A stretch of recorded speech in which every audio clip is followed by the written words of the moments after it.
हाय लोगोफोर दिनै आं नोंथांमोननि गेजेराव मोनसे गोदान भिडिअ लाबोनो सानबाय। नोंथांमोना दायो आंनि भिडिअखौ जोबजासिम नायलांदो आरो जायफोरानोखि दासिमबो आंनि चेनेलखौ साबस्क्राइब खालामाखै अन्नानै साबस्क्राइब खालामदो। स' लोगोफोर दिनै आं नोंथांमोननि गेजेराव मोनसे गोदान भिडिअ लाबोनो सानबाय। नोंथांमोना आंनि भिडिअखौ नायलांबाय थाबानो जाबाय। स' लोगोफोर दिनैनि बे भिडिअआनो जाहैबाय माने आसाम पुलिसनि सोमोन्दै बुंगोन आङो।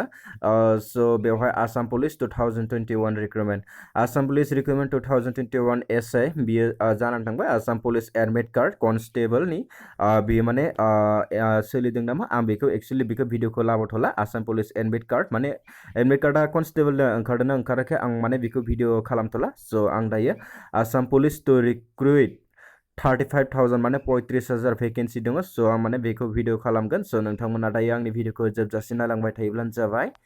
आं दायो आसाम पुलिस रिक्रुइटमेन्ट 35,000 स' आं माने बेखौ क्लिक खालामनोसै। बिथां हेमन्त बिश्व शर्माया बुंदोंमोन 10 जुन 2021 खालि आं बेखौ क्लिक खालामबाय। नोंथांमोना दायो नायलांबाय थादो।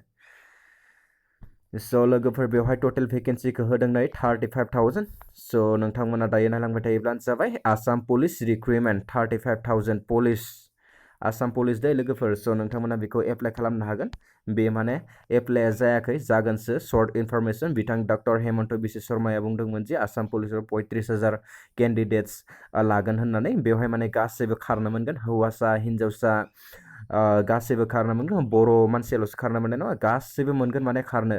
स' बेवहाय माने 35,000 मानसि लागोन होननानै बुंदों। बेवहाय माने आसाम पुलिस एक्सुवेलि बेयाव मोननै भागाव राननानै होदों। मोनसेया जाहैबाय नै कामान्ड'आव लागोन 12,000 लोगोसे सिभिल पुलिसाव लागोन 23,000 23,000 गासै दङ 35,000 माने सिट दङ होननानै बुंदों।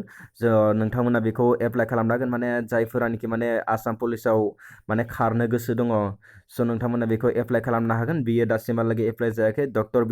डक्टर हेमन्त बिश्व शर्माया बुंदोंमोन दि बेवहाय कामान्ड'आव गासै 12,000 होनाय जागोन आरो लोगोसे 23,000 सिभिल पुलिसाव होनाय जागोन होनना बुंदोंमोन बिथां हेमन्त बिश्व शर्माया 11 जुन खालि बिथाङा बुंदोंमोन मोनसे मेलाव। स' नोंथांमोना बेखौ एप्लाइ खालामनो हागोन। नाथाय बे जबा माने बे आसाम पुलिसा माब्ला माने एप्लाइ जागोन माब्लानिफ्राय माने एडभार्टाइजमेन्ट ओंखारगोन माने जेबो माने इनफरमेसनानो होआखै। जास्ट माने बुंदोंल'सो माने 23,000 सिभिल पुलिसाव लागोन आरो लोगोसे कामान्ड'आव 12,000 लागोन होननानै आरो लोगोसे गासै मिलायनानै माने 35,000 लागोन मानसि होननानै बुंदों। 35,000 मानसि माने आसाम पुलिसाव लागोन होनना बुंदों। आसाम पुलिसनिफ्रायनो माने कामान्ड'आव हरगोन 12,000 आरो लोगोसे आसाम पुलिसनिफ्रायनो माने सिभिल पुलिस बेवहाय लागोन 23,000 गासै 35,000 दै।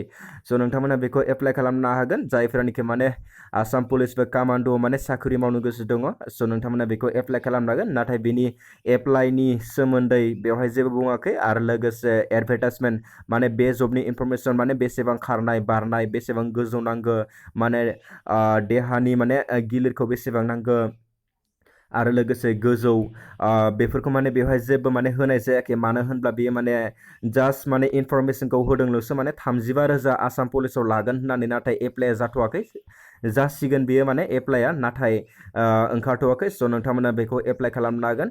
माने आं बे आसाम पुलिसनि सोमोन्दै दिनै बे भिडिअखौ खालामनाय जादों। नाथाय आं माने नोंथांमोननि गेजेराव माने बे जबखौ माब्ला एप्लाइ जागोन नाथाय बुंनो हानाय नङा। मानो होनब्ला माने बिनि एडभार्टाइजमेन्टआनो ओंखाराखै। जास्ट माने हेमन्त बिश्व शर्मा बिथाङा बुंनाय लेखायै आं बे भिडिअखौ माने खालामनाय जादों। बिथाङा बुंदों माने 35,000 आसाम पुलिसाव लागोन होननानै बुंदों। स' माने आं बेखौनो माने दिनै नोंथांमोननि गेजेराव भिडिअ लाबोनाय जाबाय।